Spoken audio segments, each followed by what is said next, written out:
Welcome to Climate with Kiana, a podcast about climate solutions shared through a framework of joy and justice. I'm your host, Kiana Michon, a solar and clean energy advocate passionate about just climate action. This season, let's dig deeper into solutions to the climate crisis through inspiring conversations with climate experts who are leading important and innovative work to shape a more just and sustainable world. Let's cultivate hope and joy by exploring these climate solutions and visioning new possibilities together. In today's conversation, I speak with Bodhi Patil. Bodhi is an ocean climate solutionist, ocean activist, the founder of Inner Light, co-creator of One World Breath, and co-creator of Ocean Uprise. And at the end of the day, it's simple: no ocean, no climate, and no life. So a healthy ocean, a healthy climate, and healthy life on Earth. So when you really think about it, ocean health is quite literally human health, and human health is directly connected to ocean health. So by protecting the ocean, we're protecting ourselves, and by taking good care of ourselves, we can take good care of the oceans, and it can be a positive feedback loop. Bodhi has been a speaker for TEDx, the UN, Forbes, CNN, among other international media platforms. He serves as an advisor for Earth Elders and as an advisor for a number of ocean and environmental organizations. He is currently completing his Masters of Management at the University of British Columbia with a focus on environment, sustainability, and climate action. In this conversation, we discuss the intersection of ocean health and human health, ocean justice for coastal communities, blue carbon, deep sea mining, oceans and spirituality, joy and activism, and more. Please note, this conversation was recorded in 2024. Enjoy this discussion of ocean solutions. Here's our conversation. Climate with Kiana is brought to you in part by support from the Clean Energy Leadership Institute, also known as CELI. CELI's goal is to equip emerging leaders with the skills and expertise they need to lead the transition to a clean energy economy. To learn more about CELI's work to support leadership and drive an equitable, decarbonized, and resilient energy ecosystem, visit cleanenergyleaders.org. My name is Bodhi, and I come from the ocean, just like all of you. I'm an ocean climate solutionist, so what that means is I find ways to help heal and restore the ocean. And I've been working in ocean conservation for about 16 years now, since I was 4 years old. And I really am interested in exploring different dimensions of ocean justice. And I've worked a lot on ocean health and human health and its interconnection. And as a surfer and freediver and lover of the ocean in all ways, I continuously educate, advocate, and share different solutions that the ocean has to offer for combating the climate crisis and also healing us all. Thank you for sharing that. The ocean is such an incredible part of our planet. I feel like the ocean's such a magical place. And I know definitely, like, as a child, I was super inspired by nature documentaries about the ocean or just loved being in the water. I feel like not many people can say they started this work at 4 years old, you said. So I'd love to kind of go back a little bit and hear what inspired you to be in the ocean environmental space, a little bit of your journey to doing the work you're doing now. Yeah. When I was a little kid, I lived in Jakarta, Indonesia, and I moved there when I was 2 years old and lived there till I was 6. And as a little kid, I was so excited and joyful, and I loved exploring different ecosystems and places and meeting new people. And I would go to school every day through the crowded, bustling streets of Jakarta in a car or walking sometimes when it wasn't too hot and humid out, so I wouldn't shrivel up. And I would walk to school and start to notice all these different things about Indonesia, about people selling rice crackers on the side of the street and children begging for food. And I realized that there was so much inequality and there was so much hardship that a lot of communities, especially in these, small island developing states or large ocean states, are feeling. And then a month later, after we moved there, we went to the beautiful Gili Islands, which are stunning and beautiful and biodiverse and rich in terms of their coral ecosystems, and they have ecotourism setups, and there is a lot of inequality there as well. And I realized that the ocean was something that actually equalized everyone.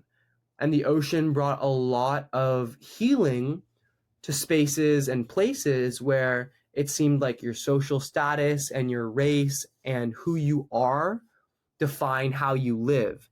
And the ocean actually does something that's completely different. It humbles you and it teaches you that your ability to live and coexist with an ecosystem much more powerful than you actually defines who you are and how you live. And it was really special to see both the power the ocean can have to destroy, which it does, including in typhoons and hurricanes that are coming up the East Coast right now of the United States, and typhoons and hurricanes that have hit Indonesia multiple times, killing hundreds of thousands of people. And that same power can be used to create. And in the ocean, because of these magical things called coral, we have these expansive coral reefs. And falling in love with the coral reef on that island near Bali, near the Gili Islands, across the chain called Gili Trawangan, I really knew that ocean conservation and having a job as someone that loves and cares for and ideally protects the ocean is something I want to do, and connect it to all these other threads that exist in our life on land, including our mental health and well-being, including our understanding of different planetary health systems. And it all just became this really clear message that ocean health is human health. Beautifully said. And I want to dive into that more. Can you say a little bit about the work you do with your organization, Inner Light? Yes. So Inner Light is an organization I started and founded in 7th grade after realizing and going through a lot of climate anxiety and depression. And the depression stemmed from feeling like I was uprooted, always moving around to different places and not having a home base, not having a consistent group of friends, really not feeling like I had the adequate soil and the fertility of the soil to grow into a budding fruit tree. Mangoes are my favorite, so call it a mango fruit bearing fruit. And in 7th grade, after I went through a really dark time in my life where I was really anxious and depressed and skitzing around really a lot in my life and in my head and in my mind and in my heart and soul, I realized that a lot of other students also felt similar ways. They felt anxious about the state of the earth. In fact, 7 in 10 young people have climate anxiety, which is feeling confused and scared about the future health of our planet and its people and its ecosystems and of course wildlife. And in the process of kind of processing those emotions, Inner Light was born, and now it is an incredible connective tool to help young people find climate health and human health's connections and use the power of water in all its forms, and as the largest entity in the world is the ocean, to heal different spaces and people and to restore this connection to Blue Mind. And Blue Mind is essentially the idea that people are more calm and connected when they're by the water. And so the story and journey of Inner Light stemmed from, yeah. So the idea that our beautiful ocean and waterways all around the world that all flow into the ocean connect to our mental health was something created by my mentor, Dr. Wallace J. Nichols. And Dr. Wallace J. Nichols is not only a huge hero in the ocean conservation world, he was a pioneering force for marine turtle conservation. He was an ocean educator. He was a huge advocate for all of our natural ecosystems, keeping them healthy, both upstream and downstream. And he unfortunately passed away last week. And I think it serves as a really strong reminder for us all to connect to the importance of the water and its power to heal, and always remember that by honoring and protecting marine ecosystems, we protect the legacy of Dr. Wallace J. Nichols, who created this beautiful idea that we're calmer and more collected by the water, that we are essentially aquatic beings. And I just really intend to build Inner Light in a way that honors his legacy by strengthening the connection between ocean health and human health through communications, through policy, through ocean finance, and through a number of vehicles that all lead back to protecting our beloved heartbeat of the planet, our ocean, and of course ourselves. I'm sorry for your loss with your mentor, and I've actually been just reading his book, which was gifted to me recently, and I think it's so powerful, the impact of the ocean on our well-being.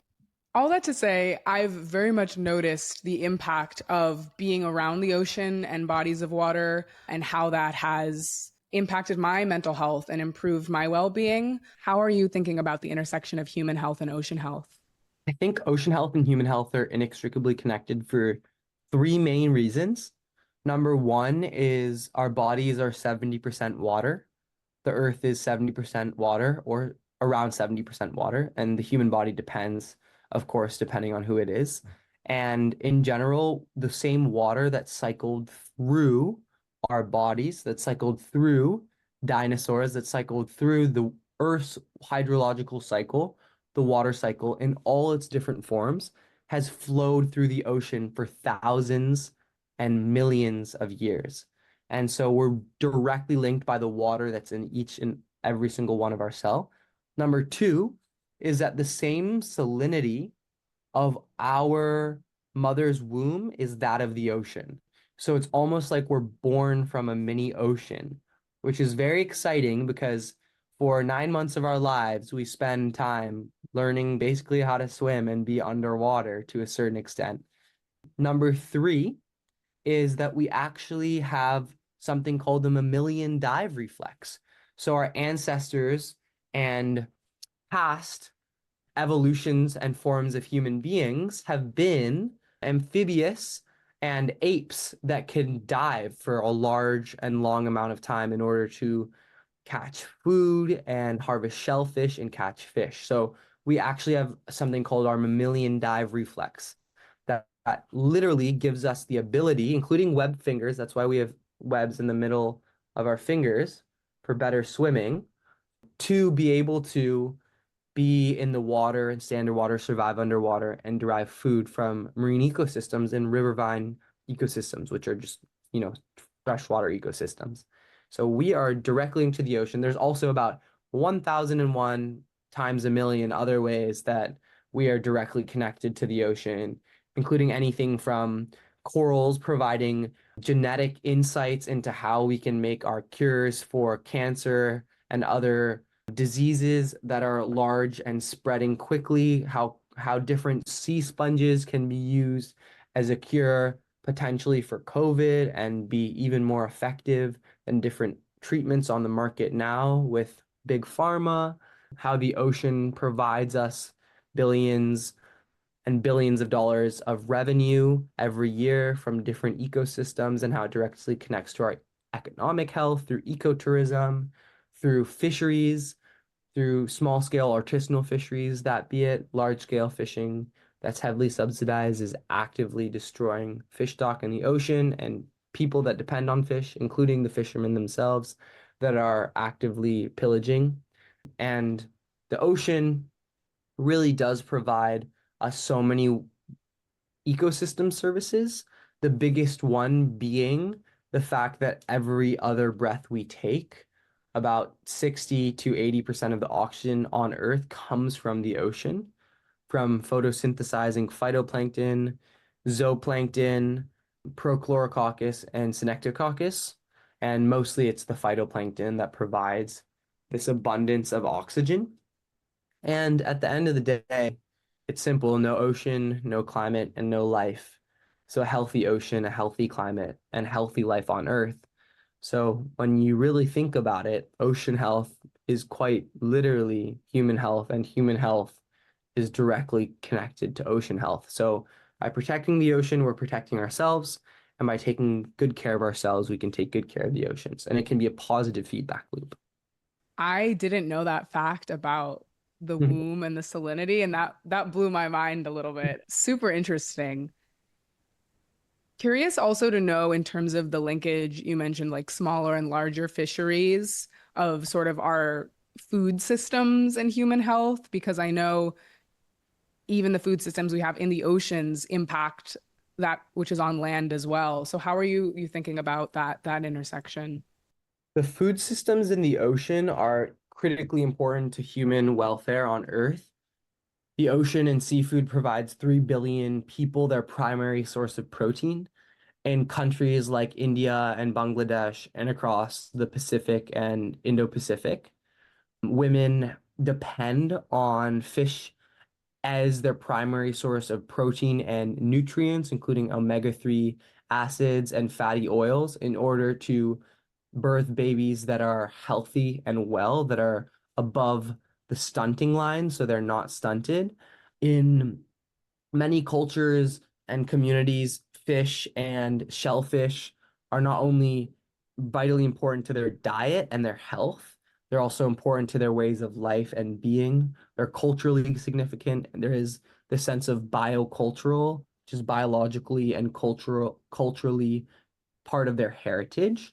So thousands of communities around the world depend on these fish, on these shellfish, on seaweed, on alternative forms of marine protein as their primary source of sustenance. And for that reason, the ocean is critical to our food chain. And when it's done locally, just like on land, when ocean farming happens locally, when it's regenerative ocean farming, just like there's regenerative agriculture, then the inputs in the ocean aren't destroying the ocean. They're helping the ocean produce more and more of this rich nutrient and high protein food without causing outsized impact.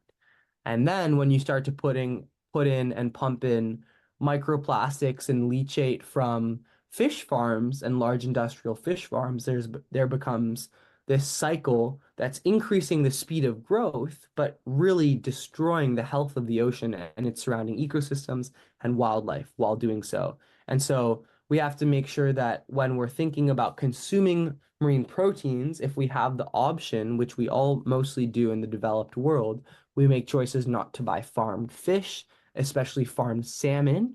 We make choices not to get fish that potentially came from illegal, unidentified, unreported, or slave labor vessels, because there are still millions of people that are trafficked illegally, both through the modern day slavery industry and through different trafficking related to drugs, sex, and other criminal activities are essentially occurring. And in order to support these communities that depend on the ocean for their livelihood, we need to mitigate the illegal fishing that's happening at the industrial scale that's wiping out entire populations of fish, that's pillaging ecosystems, that's destroying the seafloor, the benthic layer.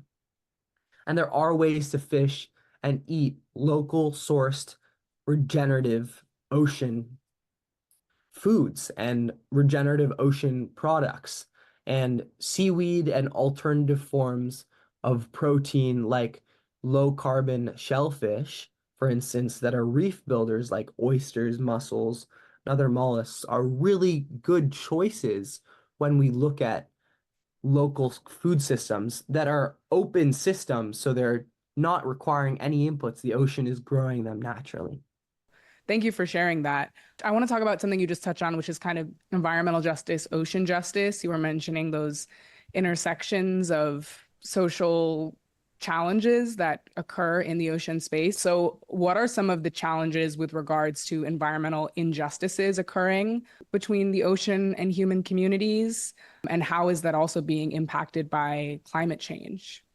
There are so many atrocities that happen on the high seas, and there are so many things that happen in the ocean that you oftentimes can't see. They're Mm. underwater, they're on areas of the ocean that very few people have ever been, that very few people have access to on the high seas.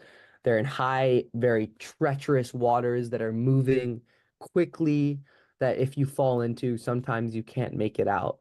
And there's tons of illegal activity happening through really prevalent industries like modern day slavery, like fisheries abuse at the industrial level that needs to be uncovered. And so there are also a lot of solutions that are working on finding ways to protect the ocean and the people that are looking to actively source positive forms of marine protein that aren't having a detrimental impact on marine ecosystems. And so these folks are folks like Global Fishing Watch that look and use satellite imagery to find different activities happening on the high seas and identify them on a global map that's transparent, that different policymakers, marine enforcers, and different local governments can use to make better informed policy and economic decisions that consumers can begin to use and understand to know the full supply chain of where their seafood, where this different product that they're using might come from, where their pet food might actually originate when it's fish. And I think it's really important for us when thinking about the average human being on this earth that's a conscious being is really important for us to understand the full nature and the interconnectivity of the ocean. Because unlike land, in the ocean, when something happens in one spot, it's not isolated to that spot alone. It can spread very quickly with the currents and tides. And we have to be really careful about what activity is happening on the high seas and how to promote and encourage legal, safe, equitable activity on the high seas. And justice on the ocean isn't just on, areas beyond national jurisdiction. Oftentimes it's associated with coastal communities that are most affected by the impacts of climate change, especially with sea level rise increasing by about, I believe, 2 millimeters a year now, which doesn't seem like much. However, for many communities that are low-lying, that means their houses will be underwater in just years. And in less than a decade, their entire islands might be gone. They might be fully underwater. It might become a dive site. And so for a lot of communities and ocean justice communities, just like environmental justice communities, they're really on the front lines of climate change.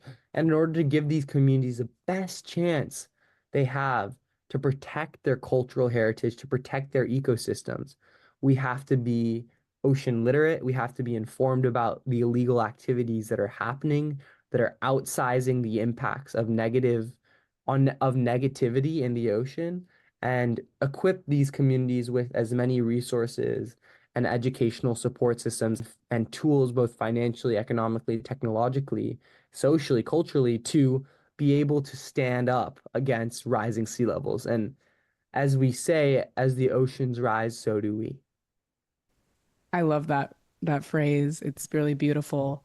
As you mentioned, I think it is tough because so much that happens in the oceans are unseen when it comes to ocean justice, and especially in international water policy is like really hard to enforce. I mean, we have like UNCLOS and other structures, but it's hard to enforce because things can take place without it even being seen, right? Or noticed until significantly later.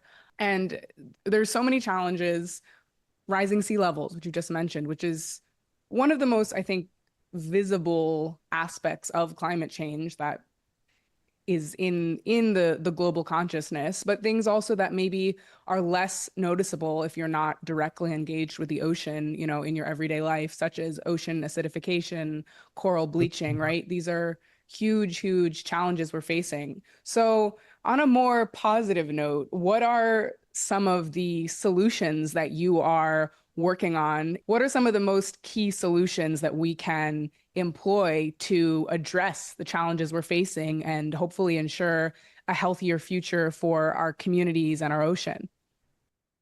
Yeah, the ocean has been the hottest ever recorded this year, which is not good. And there are a lot of things in the ocean that have the ability to help absorb and sequester excessive carbon dioxide emissions released into the atmosphere. to help cool our Earth. And so, because the ocean has absorbed 90% of excess heat, because the ocean absorbs over 30% of excess carbon dioxide emissions released into the atmosphere since the Industrial Revolution, when fossil fuel burning at scale became prevalent, it's really important to understand that there's some really big solutions that the ocean offers. One of the big solutions is blue carbon and blue natural capital. And that's the idea that these ecosystems like seagrass, salt marshes, kelp forests, and mangroves, along with many others, sequester and store vast amounts of carbon dioxide and carbon into their root systems, into sediment, and then at times sink to the deep ocean, and in others go back on shore and are part of the food chain or are consumed in the ocean. And the idea of blue carbon is that the carbon sequestered in the ocean is oftentimes 20 times faster and more effective at being sequestered in the long term than terrestrial trees. So seaforestation is really exciting. Just like reforestation on land is exciting, seaforestation in the sea is very, very powerful. And two things that excite me on seaforestation are an organization called Sea Trees that works on educating people about the importance of preserving blue natural capital and actively supporting restoration projects, and Ocean Uprise that has yet many young people in our communities advocating for the protection and actively cleaning these ecosystems, both from plastic pollution and from other sorts of highly toxic pollutants, including effluent coming off of wastewater discharge, sewage discharge, and other chemical flows, and getting their communities literate and engaged on taking action to reduce pollution in these critical environments. Because we need to give these environments every chance they can to thrive so that these communities that are literally on the front lines, that have the environments like mangrove ecosystems and estuaries and coral reefs right in their backyard or front yard, the best chance to protect them. And by protecting these ecosystems, we're protecting people. And at the end of the day, the ocean is all about people and all about different types of people connecting, because it's one thing that will touch us all and connect every continent together. No matter what geopolitical state we're in, the ocean remains constant. There's so much beautiful life in the ocean. And I think making that connection that like we are part of that beautiful life as well. Thank you for bringing that up about sea forestation. Another piece I'm thinking about is obviously plastic pollution in the ocean, but stopping destructive industries, right? So that we have the chance to restore ecosystems. How do we approach combating destructive industries in the ocean, such as older industries, such as offshore drilling, and newer industries, such as deep sea mining? Because even as we're seeing, I think, increasing support and movement to protect the oceans, we're also seeing these industries, you know, kind of push harder for profit over the health and well-being of us and the ocean. That's a great question. Number one, in general, to protect the ocean and the climate is ending harmful subsidies. Ending harmful subsidies of fisheries, which are in the millions of dollars, ending harmful subsidies on fossil fuels, which are in the billions to trillions of dollars, and making sure that taxpayer dollars in the US and globally aren't going towards extractive practices that are leading to the demise of both humans and nature.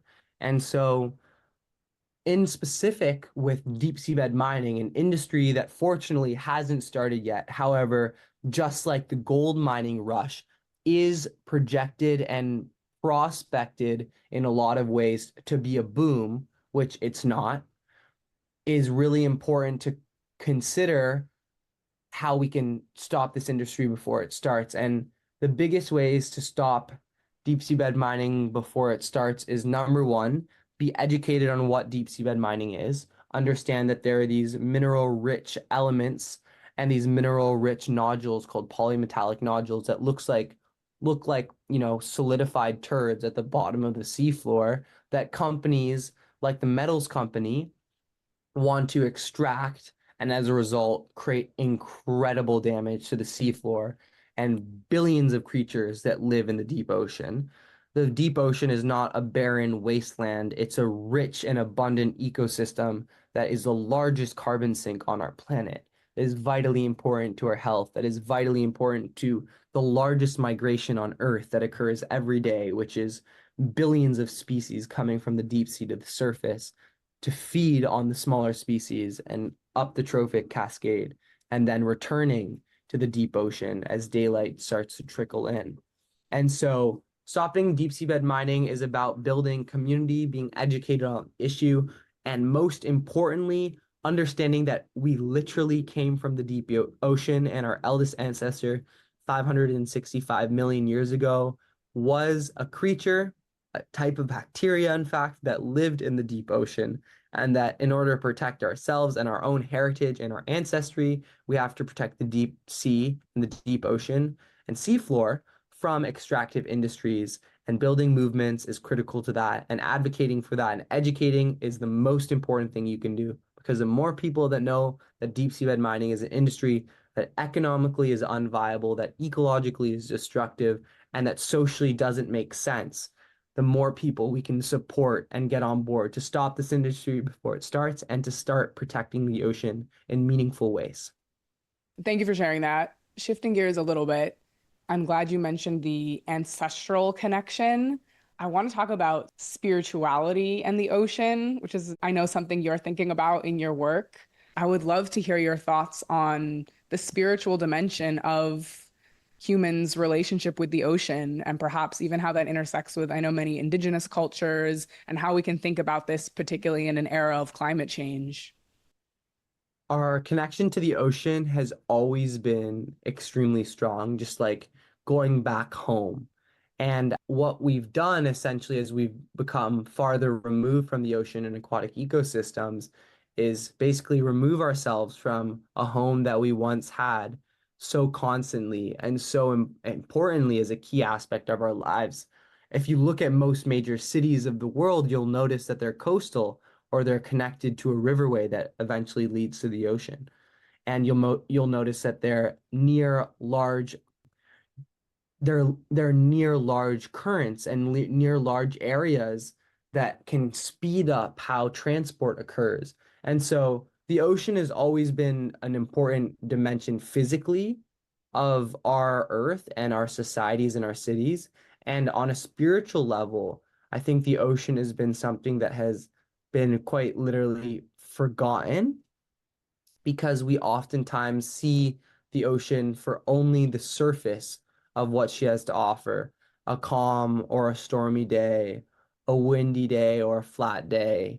And I think we forget that there's a vast ecosystem that lies beneath the waves and underneath the surface that has incredible spiritual connection.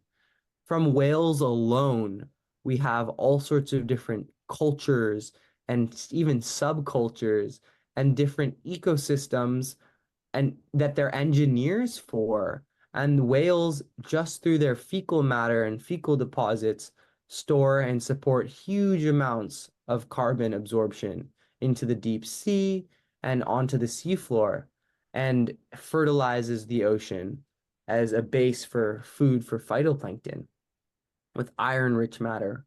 And we often forget, now living more in industrialized and urbanized ecosystems, that the ocean has an incredible spiritual capacity. In so many ceremonies and cultures, people say water is life. And there's many ways to say it. In the Lakota, people say Mini Wichoni. And Jordan Daniel, who's a Lakota runner, taught me that. And she is from the plains, the Great Plain ecosystem in North and South Dakota. And even the folks that are far removed from the ocean have a spiritual attachment to that, a spiritual attachment to the waters that flow within us and without us. And with the ocean, I think there's so many cultures around the world that worship the ocean, that worship the god of the ocean. You know, if you look at the most common and famous god of the ocean, which is Poseidon, which is in Greece, there's this incredible lore of how Poseidon is a caretaker of the ocean, has a trident that's three-pronged, that is able to basically, you know, harm anything that would otherwise pose a risk to the health of the ocean, that he comes from the ocean or they come from the ocean. And in a lot of cultures, there are a lot of, totems and sacred sites that are by the ocean, that are in the ocean, that are underwater. And so, must we not forget the health and importance of the ocean's health to our spiritual well-being just because it's something that requires us to look beneath the surface. And I think there's a lot of metaphors to a certain extent that the ocean offers, because just like it requires deep healing to understand where we're headed with this ecological crisis we're in, it requires a lot of depth in the ocean to understand and feel like you're a part of this largely vast interconnected ecosystem. And I think the depth that the ocean presents us and offers us is an opportunity to explore our own depths within. Water is life. So beautifully said. There's just so much inspiration. And as you said, metaphor and parallels between thinking about the ocean and other aspects of life. I've had the pleasure of hanging out with you in person a little bit, and you, I would say, exude joy. You just have a joyous energy and spirit. And Mhm. one of the things I'm thinking about on this show and in my own work is how do we infuse joy into climate work, particularly as we're engaging young people or those who are just transitioning in their careers to wanting to be involved in more environmental work. So I would love to know how you are thinking about joy and love as essential parts of your activism and what is bringing you joy in ocean work. I think we have to lead the ocean conservation movement with love, and a youth-led, love-based ocean climate action movement is something that is really important that we continue to cultivate, because at the center of effective climate action is joy. At the center of effective social change and environmental protection is love and care, is respect for an ecosystem that's more powerful and vast than you could ever be or imagine, even, is understanding the nuance between these different spaces within the ocean itself, even in the intertidal, near shore, offshore, the deep sea, the high seas. Everything is so vastly unique and different, yet interconnected, just like our bodies and our societies and how we operate in this world that we can seamlessly navigate through now. And it needs to be connecting with the ocean needs to be something that everyone can feel the joy from and feel the joy of, through the power of water, through the power of the ocean and salt water as a healing mechanism. We say salt water heals everything. And I think it reminds us that even the wounds that cut deep within can be healed when we start to rekindle a relationship with something that's of greater power than any other human or any other being. That's something that is our shared and common heritage site. And beyond that, joy is something that is a choice. I think we really have to choose joy every day and choose to live from a place of joy so that, first of all, we can enjoy our lives, because things do, quite honestly, as a Gen Zer, look quite grim for our generation. And B, so that we can actually, rather than falling into apathy, lead to being empowered self-starters so that we can go and solve problems. I think joy actually helps your productivity and your impact in the world, because what you're doing is vibrating literally at a frequency energetically that's higher than what fear is, or what self-doubt and loathing is, or what feeling insecure, which is okay, which we need to channel into a feeling of joy and empowerment. You're vibrating at a higher frequency, and that higher vibration brings other people up along with you.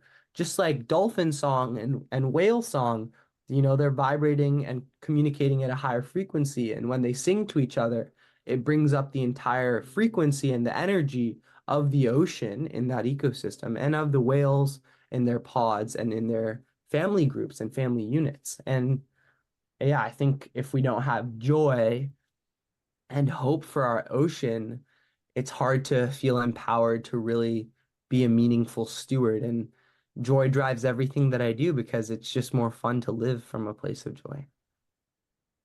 Yes, I try to choose joy every day.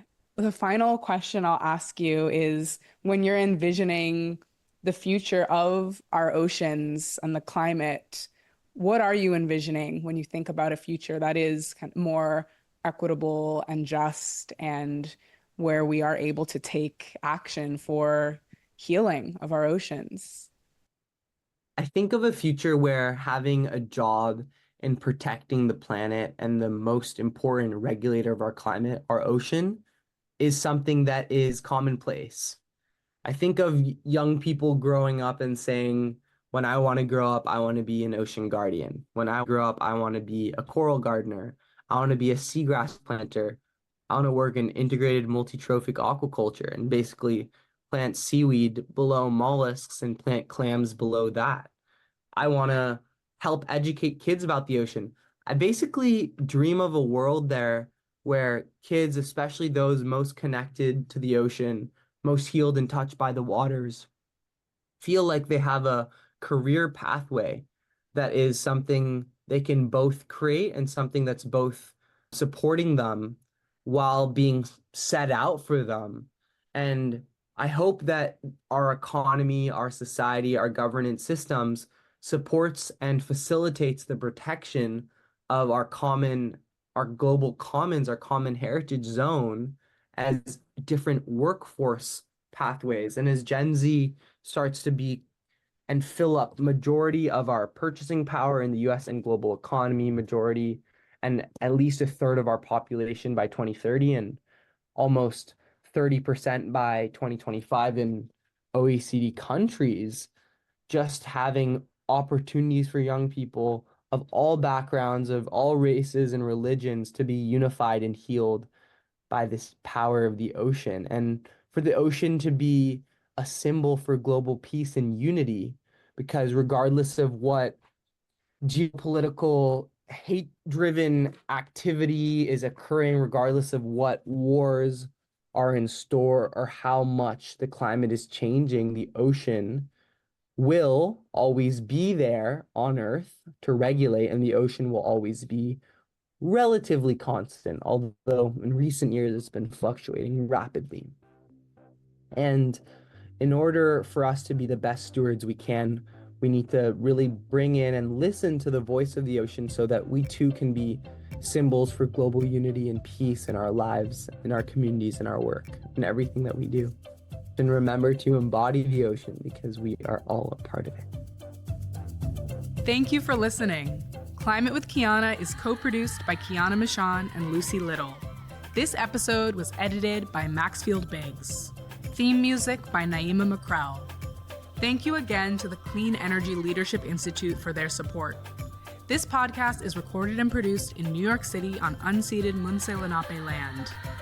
If you enjoyed the episode, please share it with a friend, leave a comment, and subscribe anywhere you listen to podcasts. For more information about the guests and topics discussed, please visit climatewithkiana.com. Until the next time, stay joyous.